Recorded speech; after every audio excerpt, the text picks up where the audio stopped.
karagkarag, welcome back to my vlog. Isang magandang araw sa inyong lahat mula dito sa Lasak City. At ito na nga mga karagkarag, mga latest kaganapan ngayon na pinag-uusapan, pinagchichikahan ng mga active na mga chismos at mga chismosa sa social media sa katatapos lang ng Miss Supranational National Costume na kung saan bida ang saya ng ating pambatong si Katrina sa kanyang naging pa-national costume. Mga karagkarag, kita nyo naman sa ating minoposal, fashion destruction look. Hindi rin ako pakakabugsa pa-flower eksena ni Maring Katrina. Oh, di ba? From outfit pala ganan, at from earrings. Ay, di ba? Laban na laban ang pa-blossom natin. Dahil ako, very blossom ngayon at sinabihan ng ating pambato na very weak daw ang pinadala ng Pilipinas sa taon na to sa Miss Supranational 2026 base sa mga survey ng ating mga kapitbahay na mga taga Milky Way. Wow!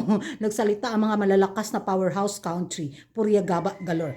So, sa naging performance niya sa pa-national costume, bitaw na kung saan kinain daw si Maring Katrina sa kulay ng pastage, tapos yung pa-national costume niya is natabunan na daw siya dahil sobrang lucky na nawala daw yung look ni Maring Katrina. So sabihin man daw natin kakaiba dahil sa taon na to is pabulaklak eksena, namumukadkad na bulaklak pala.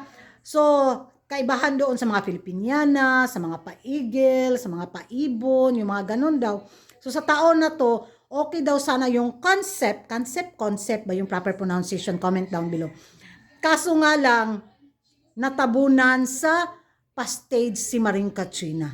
Hindi daw umangat, hindi naging shining armor, splattering yung pa-eksena ni Maring Katrina. Kasi yung pa-background ng ilaw is wala. Parang stage lang daw si Maring Katrina na naglalakad at very weak daw ang ating pambato sa taon na to kumpara sa mga pinadala natin sa Miss Supranational sa mga previous na mga taon. Magiging reaction ko lang naman mga karag-karag, no? Kung makapangsabi bitaw sila na very weak si Katrina. Well, ando naman, hindi naman kasi talaga ganun kapalo yung naging performance niya sa taon na to sa Miss Supranational 2026 kumpara doon sa naging performance niya sa mga sinalihan niyang pageant, diba? Dito parang kumalma muna si Maring Katrina. Abang lang tayo sa final. Base sa kanyang preliminary, bumawi naman siya pero hindi talaga ganon kawapak yung effect. Doon sa kanyang sa Supramodel, ganon din, walay din. So, abang tayo sa final kung anong pasabog yung ibibigay nila para makabawi tayo at makapasok tayo sa placement sa taon na to sa Miss Supranational 2026. Magiging reaction ko sa kanyang pa-national costume, okay lang. Nagagandahan ako mga karag-karag, kakaiba yung timplada na na-execute naman ng mabuti ni Maring Katrina. Kasi maganda naman yung pambato natin.